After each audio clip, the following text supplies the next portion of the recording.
I watched everything happen in slow motion, like I was outside my own body. It's bizarre how the mind works in moments like these. I was being shoved backward, falling. In that split second, I saw a blurry figure, then the roof, then my feet, and the roof again, all at once. Then, I slammed into the ground, landing hard on my upper back. The pain was immediate, sharp, excruciating, followed by a sickening crunch in the darkness. It felt like some kind of terrible nightmare. I slowly started to regain awareness, my head throbbing and my torso aching all over. I had no idea where I was. I lay there for a moment, just trying to make sense of it all, before I attempted to open my eyes. My vision was blurry, but I managed to make out a fluorescent light overhead and some ceiling tiles. I shut my eyes again, the pain in my body overwhelming with every breath I took. I wanted to scream, but I stayed still, trying to understand what had happened. The first time I tried to move my head, it was clear that any movement was a mistake. A jolt of pain shot down my spine. I tried to shift my eyes sideways, not daring to move my head, but even that small movement sent waves of discomfort through me. Then, I heard voices. Was that what woke me? Is he going to make it? One voice asked, sounding concerned. Yeah, answered another voice. When do you think he'll wake up? The first voice asked again, this time more urgently. He showed signs earlier, but then he lost consciousness again. We'll just have to wait for him to come around, said a third voice, likely the doctor. Considering what happened, he's lucky, the doctor continued. The MRI didn't show any bleeding in the brain, but there's some swelling. He's definitely concussed, though. We'll need to keep an eye on him for any further swelling. His left arm's broken in 2 places, both the radius and ulna, and there's also a fracture in the humerus. The condition of his back suggests he hit the stairs at shoulder blade level and then slid down.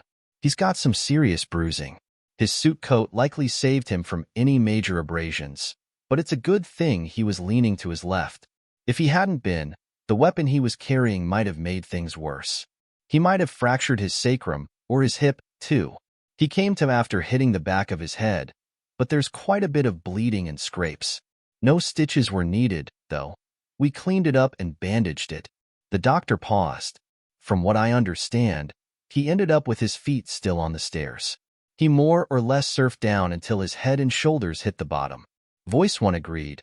I don't know how he managed not to tumble down. He probably went most of the way down in midair. It's about 8 or 10 steps, I think. Not sure, but I'll need to confirm for the report. So, no idea when he'll be able to talk? Asked the doctor. There was a short pause before the doctor continued. We're having the woman checked out. She was resisting, but I saw blood on her fingers, and I wanted to gather evidence before it got washed away. The victim also had 3 long gouges on his right forearm. Can you tell if they were made from hand to elbow, or the other way around? I closed my eyes again, trying to calm myself, as the beeping from the monitor sped up. It wasn't quite frantic yet, but it wasn't slowing down either. The sound of the curtain pulling back made me flinch, and I felt someone fiddling with the tape on my arm, poking from my hand to elbow. Yeah, it makes sense, the doctor said, though the direction of his fall is a bit confusing. Another voice added, his right coat sleeve was pushed up to the elbow. I'll confirm with forensics. Can I get a cup of coffee while I make a few calls? Claire, can you grab coffee for the officer? Better make it 2. His partner is here too. The curtain closed again, and I heard a new voice from behind it. So, what do we have? The first voice explained, we've got both a man and a woman downtown. Their stories match, but they don't line up with the witnesses. We were lucky to be nearby when the call came in. The first officers barely beat us to the scene, but they managed to check on the victim while we took a look around. Did you see the video? Voice 1 asked. Video? The second cop asked, sounding puzzled. A girl was showing her parents her new apartment when the shouting started. She recorded a naked man and woman on the landing. The man was yelling, "That'll show you your place, you stupid loser." They didn't see what happened down the stairs, but it was clear the couple had just been having sex, explained Voice 1. Good thing the witnesses saw everything, the second cop said. One called 911. A neighbor was with the victim when the first unit arrived, pointing at the guy and saying, "He pushed him. Don't let him get away." The guy was dressed and running downstairs while the woman stood at the top of the stairs, crying. They both lied, the second voice added. They claimed they were just visiting when the victim attacked and fell over his own feet. Both men laughed, but I wasn't laughing. My mind was processing what I just heard. Maybe I could turn this around. Maybe I could lie, too. He pushed me down the stairs. I could have died. I wish I could turn back time. 3 weeks ago. It was a normal morning. Maya, my wife, was in the shower, and her phone was sitting on the makeup table. It pinged. I looked at it. Hey, sweet cheeks. I want some hot lovemaking. How about tomorrow afternoon? It was from her boss, Liam Clark. This wasn't the first inappropriate text I'd found. Just a month earlier, I had seen a message from him that read, Hey, Maya, what time are we meeting up? A month earlier, I had stumbled upon a text from Liam that read, You looked great this morning. Let's have some fun soon. Maya tried to brush it off, claiming it was meant for his wife, Nina, since their contacts were listed next to each other in the phone. Liam even called to apologize, saying he was just trying to spice things up with his wife. Maya laughed it off, and I did too. That night, we ended up making love, and I convinced myself it was nothing, just a mistake. I had forgotten about it until now. But if Liam messed up once, why text his wife about meeting tomorrow? That's when it hit me. My wife was cheating on me. I had always thought our relationship was solid, but it was anything but. Maya and I had met a few months before graduating college. Both business majors, we'd seen each other in class, but never really interacted outside of that. I was the typical nerd. She was the hot girl. But somehow, we clicked once we started talking. I wasn't socially awkward, just more the bookish type. Not the kind of guy you usually saw with someone like her. I was 5 feet 8 inches and weighed 145 pounds. My sister and her friends thought I was good-looking, but not exactly a heartthrob. I made a joke about it once, and we all laughed it off. One day, I overheard Maya talking to my sister. Your brother doesn't get teased. He teases back. And let me tell you, he's got nothing to be embarrassed about. Emma and her friends went quiet. Maya wasn't after some rich guy. We didn't have much, but we got by. Maya's sales covered her business expenses, and I supported us with my job as a sales rep. After graduation, I kept pushing forward with my education to get my CPA and MBA, hoping to open my own office one day. That meant long hours and a lot of travel to service accounts in distant areas. When I started suspecting Maya might be cheating, I began paying closer attention. Liam and his wife were in their 40s, with 3 kids. Maya and I hadn't started a family yet, though I'd wanted to. We'd even talked about her coming off the pill to try for a baby. But now, I was grateful we hadn't. The thought hit me hard. I was never going to have a child with Maya. I had been looking forward to making love that night, but now, I felt numb. Maya was in the shower, getting ready, knowing I would start with oral. When she came out, looking and smelling great, I wasn't interested. I lied and told her I was feeling sick and went to the bathroom. She went to bed, and I stayed up, digging into ways to spy on her phone. It didn't take long. I installed a spy app on her phone and started downloading her text messages. What I found made my stomach turn. Liam wasn't just a flirty boss. He was a habitual one. They had managed to sneak away together a couple of times a week, exchanging flirtatious texts and calls. I saved a particularly graphic conversation between them. I didn't need it for the divorce. I was already planning to leave her, but I wanted undeniable proof. Let's have sex at your apartment this Thursday when your husband's out of town, Liam texted. I love bending you over the couch and pounding you from behind. Quit calling Ethan a loser. It's disrespectful, Maya responded, irritation in her voice. Down? Liam asked. I love bending you over the couch and pounding you from behind. Maya repeated, almost pleading. Quit calling Ethan a loser. It's disrespectful.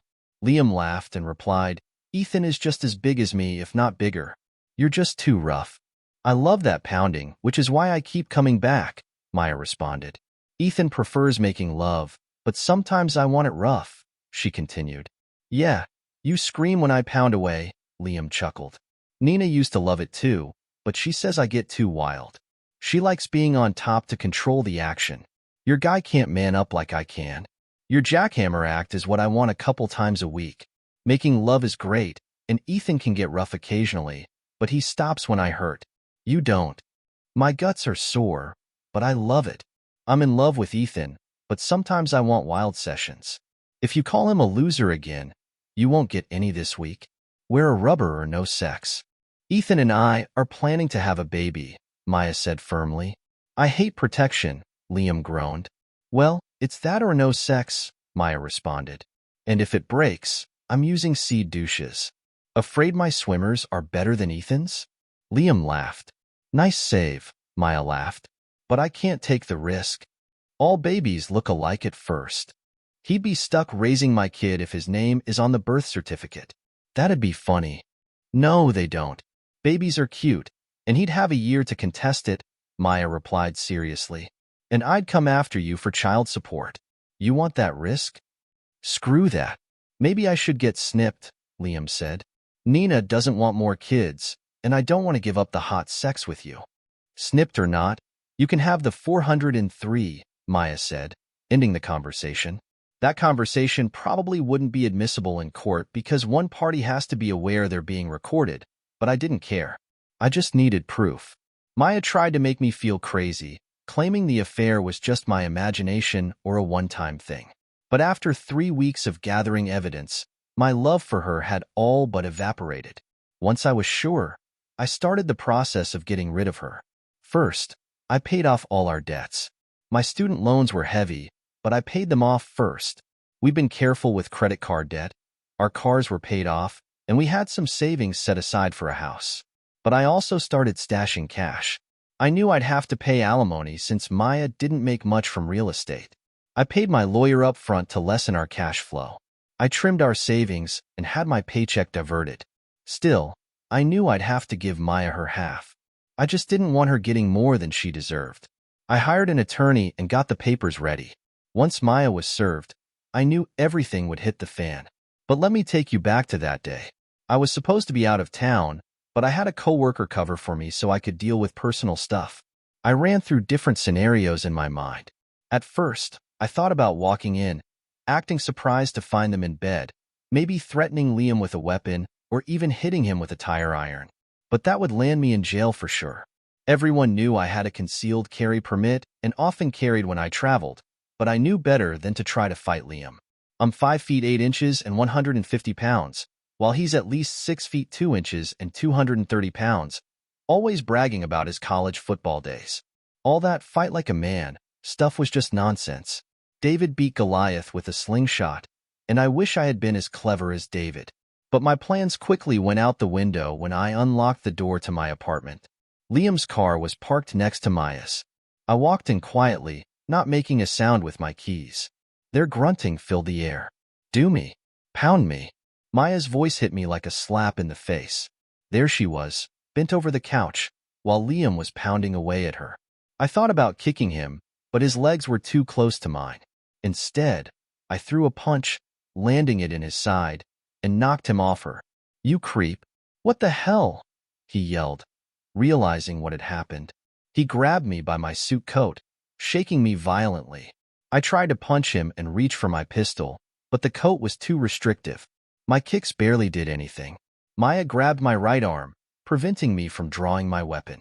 Her nails dug into my arm, leaving deep gouges. Liam half lifted me, charging across the room, and threw me out the door. I flew down the stairs, hitting the ground with a sickening crunch. As I lay there, I heard the sirens approaching. I quickly formulated a plan. I moaned loudly, hoping to make it seem like I was waking up. The doctor checked me over and concluded I was more or less intact, but should limit my movement. The cops came over and asked for my story. I told them almost everything. I didn't hold back about catching Liam and Maya in the act.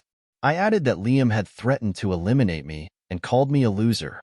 Maya had urged him to act quickly, knowing I had a weapon. Then, I told them that Liam threw me down the stairs, and that was all I remembered. I didn't feel guilty about lying. Screw both of them. I hoped there wouldn't be any evidence to contradict my story. Forensics backed me up. Liam's story was that he was only defending himself from my attack.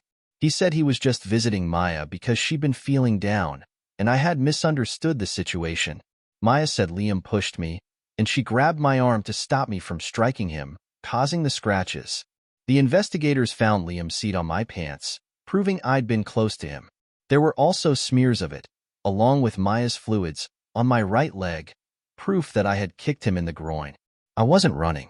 I was facing him.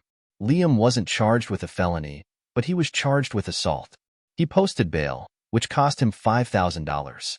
I couldn't help but wonder if he thought it was worth it. I wouldn't know the whole story for a while. My brothers didn't tell me everything until the doctors cleared me of danger. They wanted to keep me calm. Shortly after giving my statement to the cops, I passed out. When I woke up, it felt like no time had passed. I was in a dim room, still thinking about my conversation with the police. I started planning how I'd respond if I saw Maya and Liam again. They were both cheaters who wanted me dead, and I intended to treat them that way. Just before I passed out, I had even planned to shoot Liam if he came near me. I'd claim I thought he was coming to finish the job. A nurse was in the room when I came to, and then I saw Maya. I yelled, "Get her out." She tried to kill me. Maya, looking shocked and crying, protested, "I didn't hurt you. I love you." I screamed back, "You helped him throw me down the stairs." They quickly ushered her out, but she kept protesting. Part of me wanted to talk to her, to hear her explanation. Why had she sought rough sex elsewhere instead of talking to me about what she needed? If she wanted rough role play, I would have been happy to oblige. But I couldn't forgive her for cheating. The doctors kept me in the hospital for a week because of my concussion. They were worried about brain swelling. My brothers visited regularly, staying with me the first few days. They could hardly believe what I had told them about Maya. One day, I whispered to Ryan. I exaggerated her role in trying to kill me. Ryan looked puzzled. "Why would you do that?" "I can always back off later," I replied. "For now, I want her to suffer. She cheated and destroyed our marriage. Tell Logan, but don't say anything else. I'm paranoid about recordings." Ryan chuckled. "You're something else, you know that?" The day I was released from the hospital, I told Ryan about how I had bugged Maya's phone. "Tell her I'm hurt and angry, but we'll talk when I'm ready." Ryan grinned. "Give her a little hope, like she gave you, before crushing it." I was angry, but deep down, I still loved her, which made everything hurt even more. Nina, Liam's wife, visited me the day after I woke up. She'd heard parts of the story. When charges get filed, the details aren't made public, so I wasn't sure what she knew. Nina sat down, concerned. "Why was Liam arrested for assaulting you?" Liam had told her the same lie he told the police. He was just visiting Maya, and I jumped to conclusions, leading to a scuffle where I ended up falling down the stairs. He claimed he was innocent, completely unaware of the video footage or forensic evidence. I couldn't tell if he was delusional or just hoping the neighbors wouldn't be questioned. Nina and I sat in my living room as I recounted what happened. "They were having sex when I walked in," I told her. She nodded, her expression hardening. "Liam said you claim he was having an affair, but it was innocent," I continued. "I'm not buying that. Do you have proof?" Nina sighed. "I have a prenup. I get 70% of the communal assets if he cheated, and I can prove it. I plan to sue him after his criminal trial." She grew more confident, her anger matching mine. "You need to contact an attorney and file for divorce to lock your assets so he can't use them for his defense." I leaned back in my chair. "I have an audio recording of their affair, text copies, and a video of them unclothed on the landing after he threw me down the stairs." Nina's eyes widened. "You have all that?" she asked, clearly surprised. I nodded. I knew Liam liked rough sex, and that convinced me. "I have everything." Nina stood up, determination in her eyes. "I'm going to see my lawyer. Please help me get the rest of that evidence as soon as you can." "I will." Liam and Maya have no idea how much evidence there is against them. They're still sticking to their lie, telling the cops I overreacted. Liam's probably hiding money, but you can get that back. Hopefully, what he forfeits to the bail bondsman comes out of his share. Nina hugged me before leaving. She was always kind to me, and I hated that she had to deal with this mess too. I didn't deserve it, and neither did she. The next day, I was at my family's fishing cabin, planning to take medical leave and use my vacation time. My boss knew the situation and was working with me on remote work. As I recovered, I couldn't help but reflect on how I had turned their betrayal into a crime. I had been pushed down the stairs, not because of my clumsiness, but because of Liam and Maya's actions. I wasn't going to let them get away with it. That morning, I canceled our joint credit card, leaving Maya her share of the balance. It wasn't much. I wouldn't give her another penny until the court ordered me to. Rent and utilities were paid, but she'd get nothing more from me. Nina moved swiftly. She took her 70% share of their cash and locked their investment accounts. I wanted answers, so I called Maya. I told her where I was and that I'd be waiting. She'd begged my brothers to let her talk to me while I was in the hospital, but I made it clear, come alone. If she brought Liam, I'd assume he was coming after me and would act accordingly. I wanted everything on record. The meeting was tense. Maya arrived tearful, but I wasn't moved. I still loved her, but not enough to forgive her. She still loved me, but not enough to stay loyal. I'm glad you let me come to talk, she said, parking her car. You know, I wasn't helping Liam try to kill you. I shrugged and invited her inside. I feel weak, I said. Can you get us drinks? She knew the house well. While she got beers from the fridge, I set up hidden video recordings focused on the chair where she'd sit. I'm wondering if you're trying to get me to say something on a recording, I started. She assured me she wasn't. My phone's in my purse, she said, then stripped, grinning. Want to do a cavity search? She teased. I wasn't interested. She thought this was a kinky game, but I wasn't in the mood. You might want to get dressed while we talk, I said coldly. Screw that, she replied.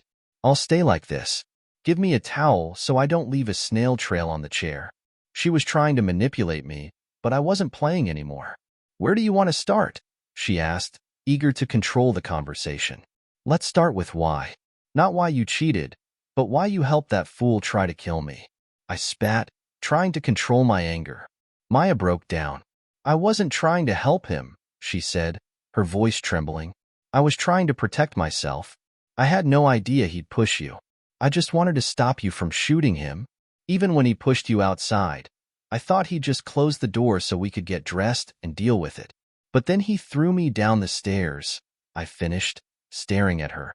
She nodded, horrified, her guilt evident. I was afraid you were dead. He pushed you so hard you flew into the air.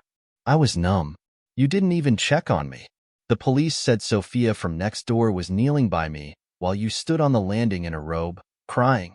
You went inside, Liam got dressed, and you made up a story about me misunderstanding the situation and attacking him. Maya paused. I didn't describe it that way, she said softly. How do you know what we said? I asked. The cops interrogated me. They heard two people telling one story, and I told them another. With a head injury, they wanted to make sure I didn't misinterpret things. They charged Liam with assault, not attempted felony. Maya winced, but I wasn't done. Why did you lie for him? I pressed. I was scared, she sobbed. Liam told me if you had a head injury, you might not remember anything. We made up a quick story. Liam thought he could get away with it. He promised he'd make it up to me. So you were willing to go that far to cover for him? I asked, aghast. He said if the truth came out, he'd lose everything, and we'd both go to jail. She broke down completely, sobbing uncontrollably. If you survived, it would be your word against ours. We had to keep up the lie, even after we knew you'd be okay, Maya said, her voice tense. Liam kept saying maybe you'd have amnesia. Do you remember everything? I glanced at her, coldly. You're worried about his prenup with his wife, aren't you? Maya didn't flinch. I told her what I saw, but your word won't be enough. She needs proof. I crossed my arms. Proof? What's your plan? Liam wants me to offer you $25,000 each if you change your story. Say you were confused, that we need counseling. If you do, I'll quit my job, and we can get back together. I snorted. Nonsense. Do you really think I'd cover for him now? His wife would find out if he moved that kind of money. She hesitated, then said, he's been hiding money for years. There's an offshore account in the Cayman Islands, in his son's name. He'll give us a cut if you change your story. Please, Ethan. I want us to have a future. Liam means nothing to me. I want a family with you. I raised an eyebrow, incredulous. Do you hear yourself? Even if I lied and said I was confused, Do you think Liam would actually follow through? He's played me before. If I cover for him now, I'll just be a bigger fool. He'll never admit to hiding money. Maya's face faltered, but then she shook her head. I'm sure we can trust him. Before I even consider anything, I need proof, I said coldly. Bank transfer details, routing numbers, everything. Then maybe we'll talk about letting him go for 100,000. Maya paused, almost looking relieved. Okay, I'll get it. But don't make me wait too long. I clenched my jaw, then shifted the conversation. Now, part 2. Why did you let him into your life? And your bed? What did I do to deserve that? Her eyes watered slightly.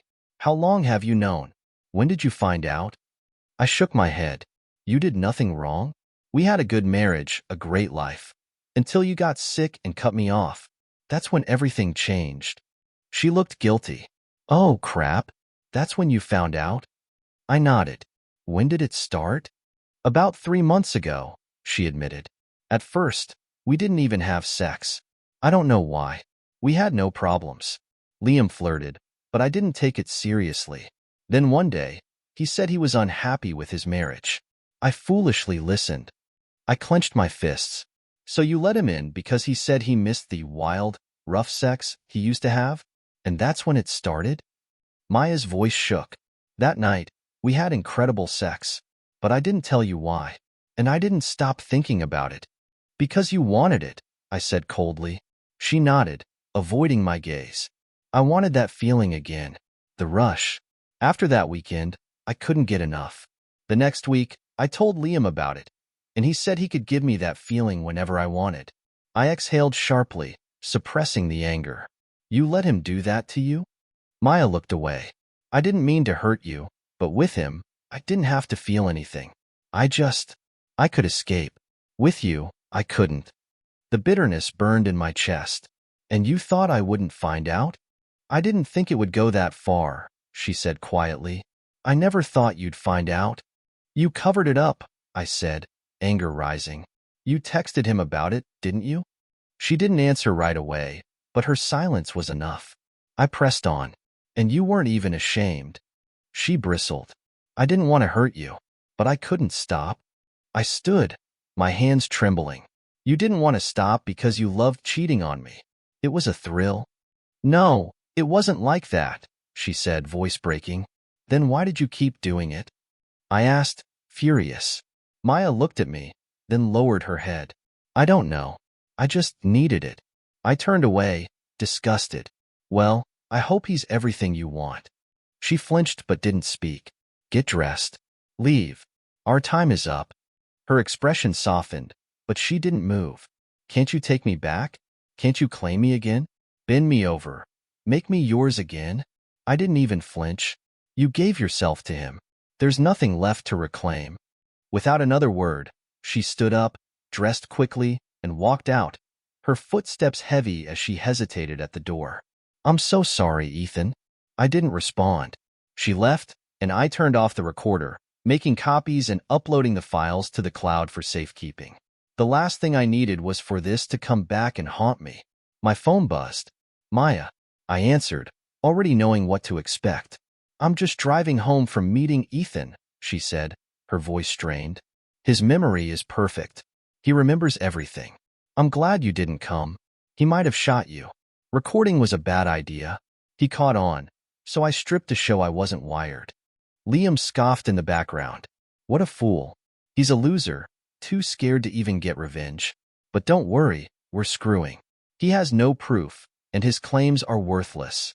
Maya responded casually, yeah, we have to cool it. My wife might be watching. She needs proof for the prenup. If I can get a 50-50 split, I'll keep the brokerage and still make money. I can't support myself if Ethan divorces me, Maya said, voice strained. Even with alimony, I hope he gets over it.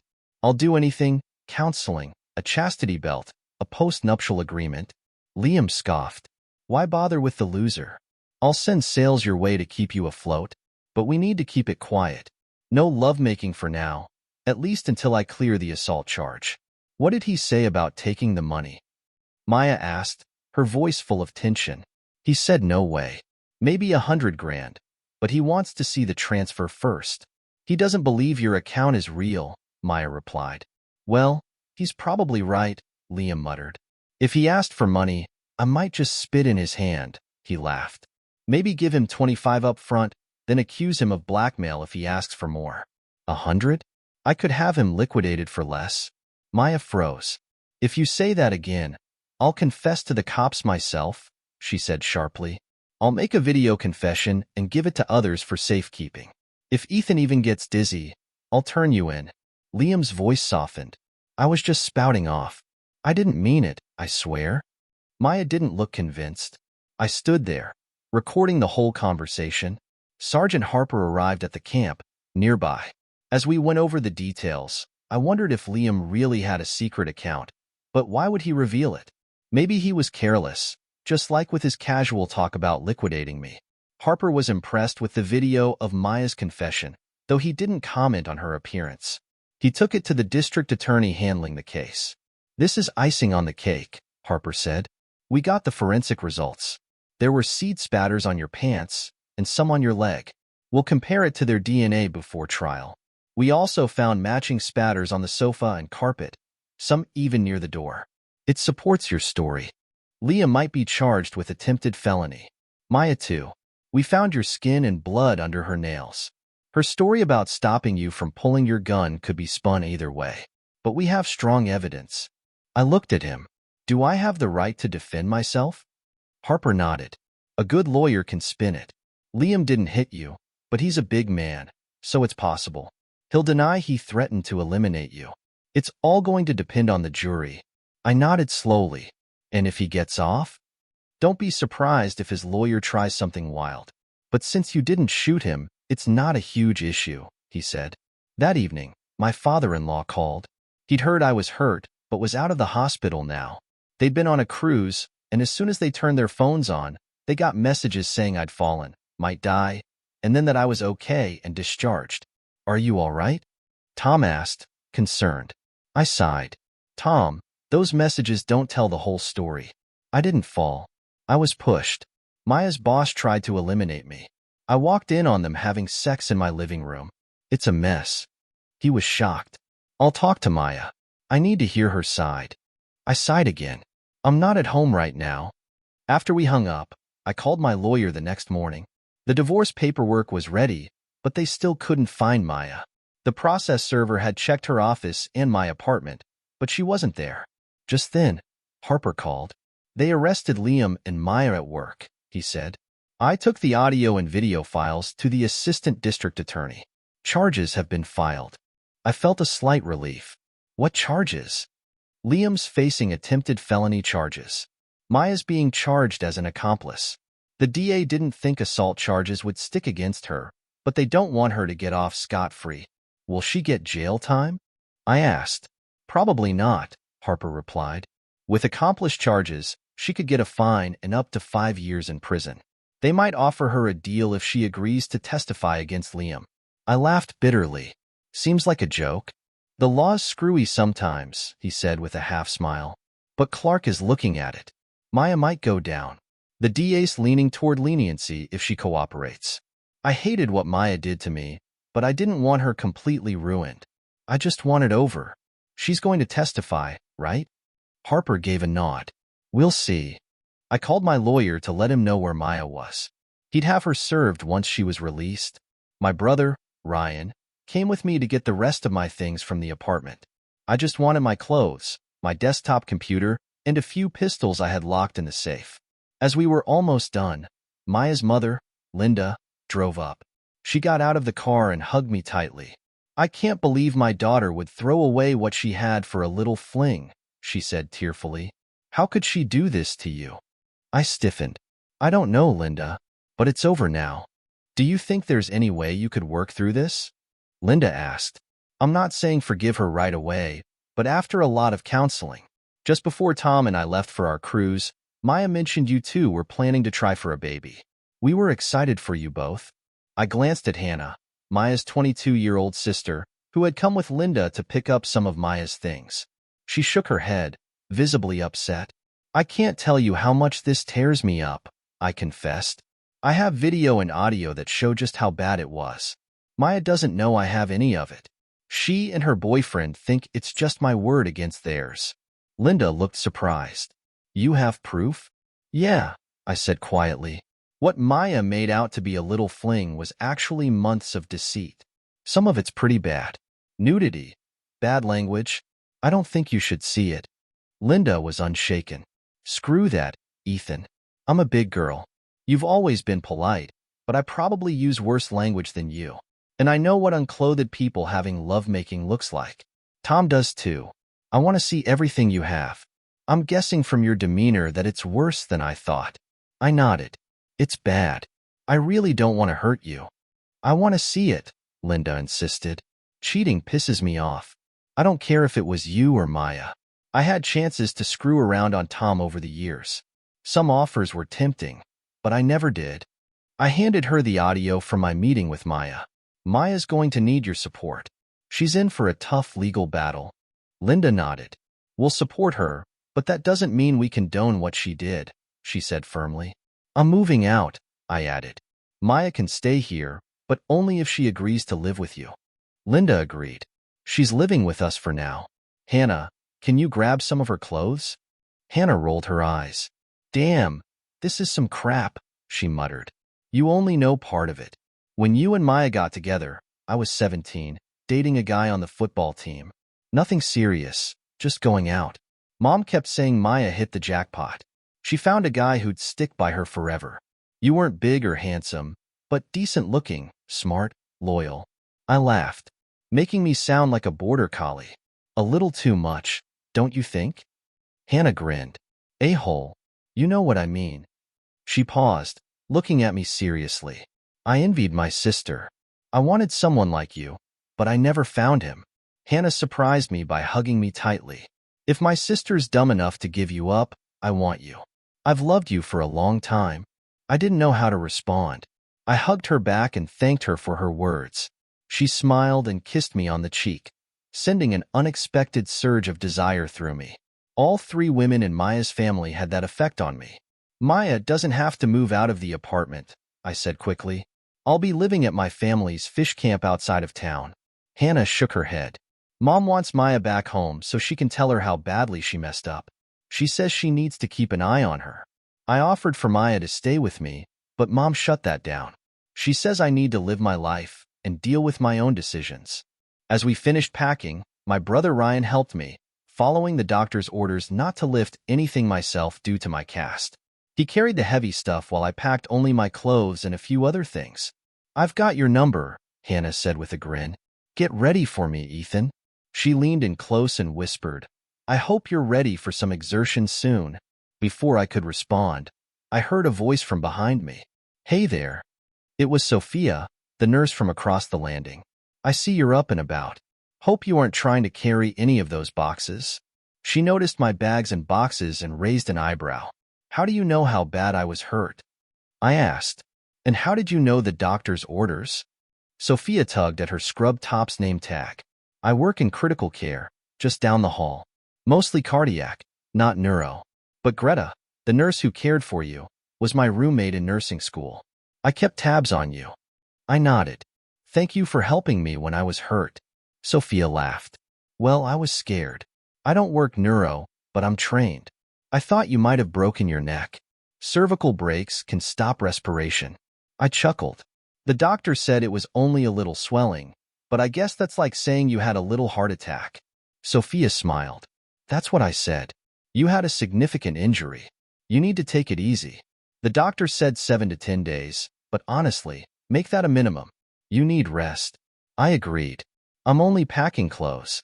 My brother's doing the heavy lifting. Well, take care of yourself, she said, and don't try to lift anything else. As we talked, I couldn't help but think about how things had changed so quickly. Maya's betrayal, her family's reaction, and now Hannah's unexpected feelings. It was a mess, but I was just trying to put the pieces back together. If you quit breathing, I would have had a hell of a time doing CPR in the position you were in, Sophia said, looking at me. I just loosened your tie, opened your shirt, checked your eyes upside down, like that was helping your cranial pressure. But I couldn't do anything about that. I had nothing to stabilize your neck, so moving you was out of the question. She seemed relieved. I'm glad you didn't wake up and move around. The ambulance arrived pretty quickly. I asked, do you still have the video you took? Sophia nodded. My mom took all the pictures and videos, but I have copies. I'll send them to you. She asked for my phone number, and I gave it to her. After watching the video, I couldn't help but cringe. Hannah looked at it too. Well, there's no doubt about what they were doing. Maya's gonna freak out when she sees what you recorded. That freshly drilled look. Hannah giggled. Sophia, noticing, said, I'm guessing you're Maya's sister. You look like her. We stood there in awkward silence before Sophia gave me a hug and whispered, You have my number now. Call me if you ever need to talk. Take care of yourself, Ethan. Do everything slow and easy. As she left, I wondered if she had put a little extra sway in her step, or if it was just my imagination. My brother Ryan, who had been driving, was grinning. Your mother-in-law would jump your bones in a heartbeat if she were single, he teased. She's a classy lady, but loves her husband. Won't cheat. I raised an eyebrow. What about Maya's sister? Ryan chuckled. She'd jump into your bed without thinking. You just need to let her. I shook my head, trying to ignore the bizarre situation. Plus there's that nurse, Sophia. She wants you too. Ryan smirked. You think? Was I not listening? He said. Kinda messed up. But hey, you've got options, little brother. I wanted the divorce with Maya to be as easy as possible, so I had my lawyer make an offer. I'd pay half her rent and utilities if she stayed in the apartment alone, and even cover half her grocery bill, provided it was food for her, not takeout. I'd keep her on my cell phone plan for 2 years, giving her time to get back on her feet. Maya's lawyer quickly calculated that my offer was more generous than the law required. He explained how restrictive it would be, but Maya accepted and signed the terms. She had bigger concerns than our divorce, though. She was now accused of being an accomplice for helping Liam attempt a felony. Maya was released on her own recognizance.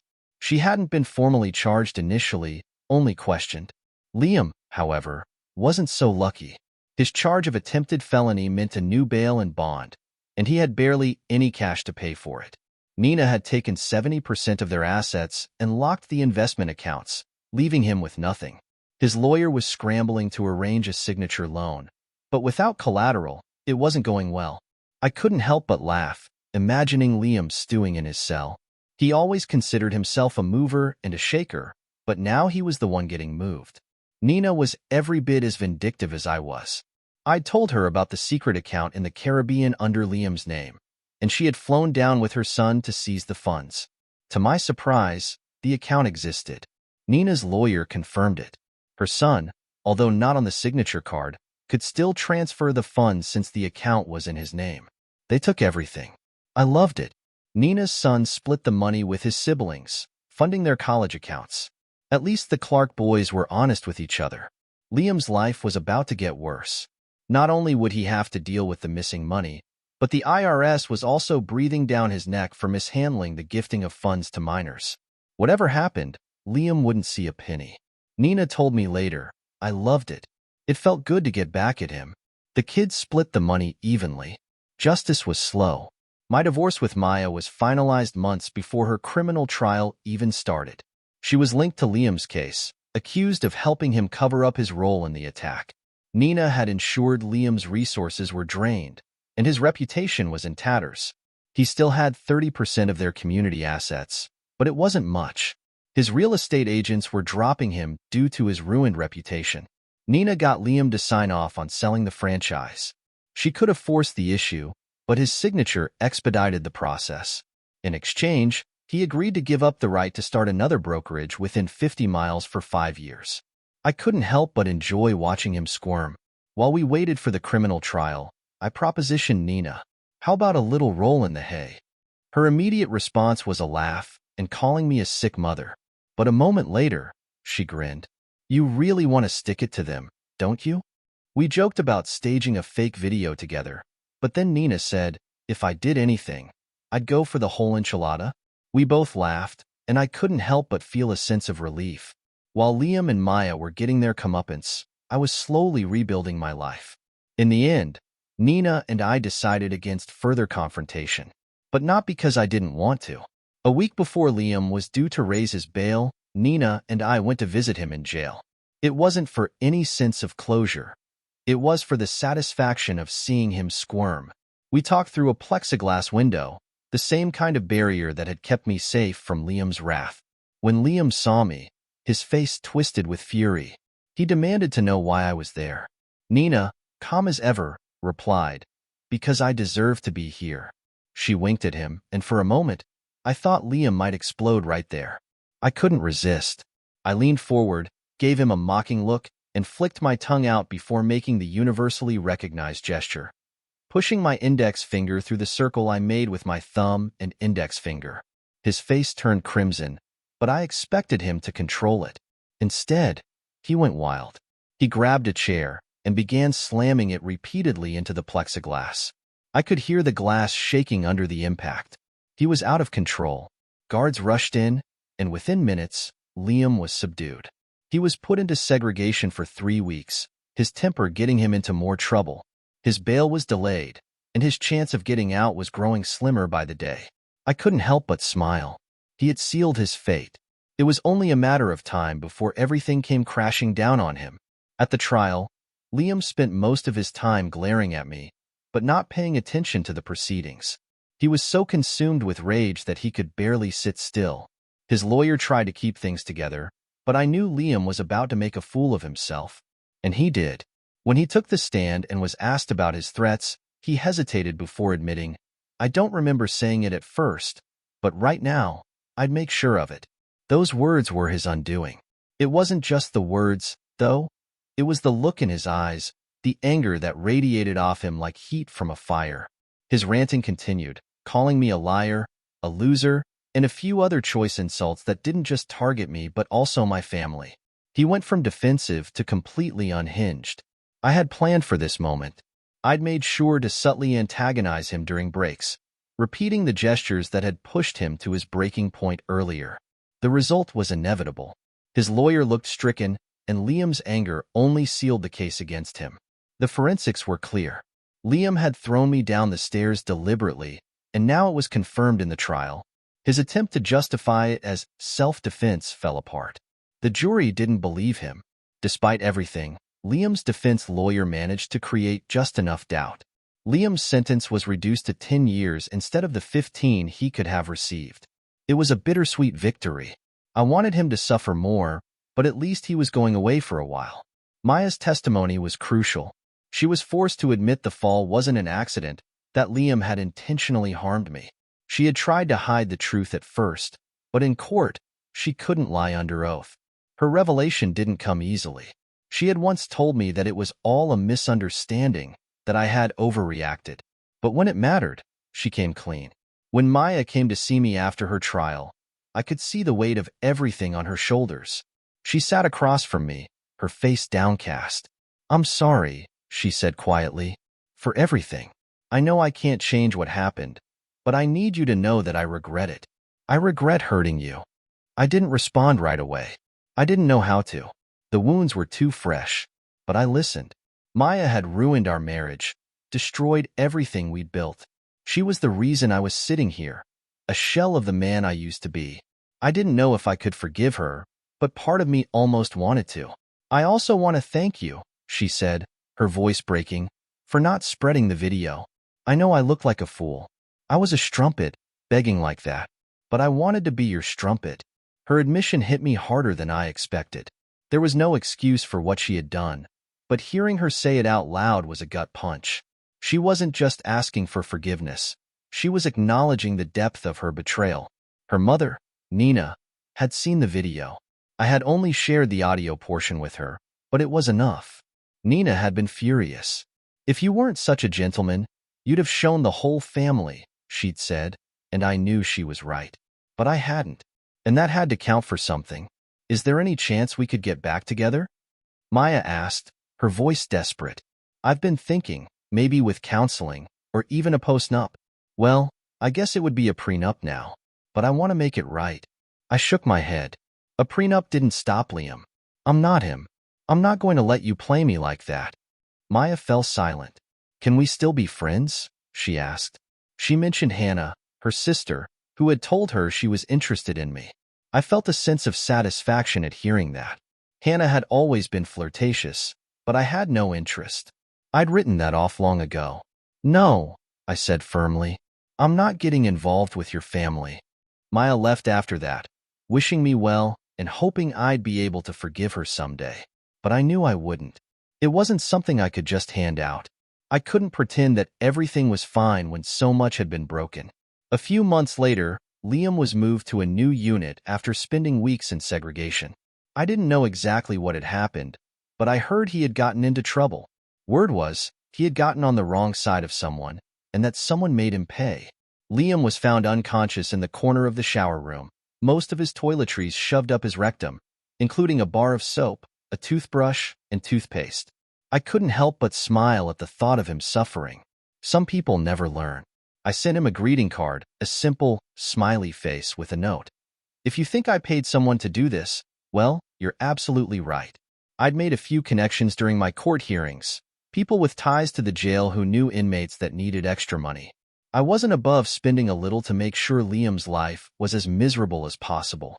Maybe that makes me a prick, but some people deserve it. Maya moved to Shreveport and started working as a sales rep for a small company. I imagine she had an active love life, probably even more so now that she didn't have to answer to anyone. As for me, I'd moved on. I started dating Sophia, and after a while, she moved in with me. A year later, we got married. We decided to have a baby right away, and our communication was better than ever. Sophia and I shared the same views on fidelity, and I knew she was the kind of person I could trust. I wasn't going to make the same mistakes again. As for Liam, I half hoped he'd get shivved when he got out of prison. Maybe I'd spend some more cigarette money to make sure of it. Maybe that makes me bitter. Maybe it makes me a prick. But it's hard to forget what people like him did to me. Justice may be slow, but it does catch up with you.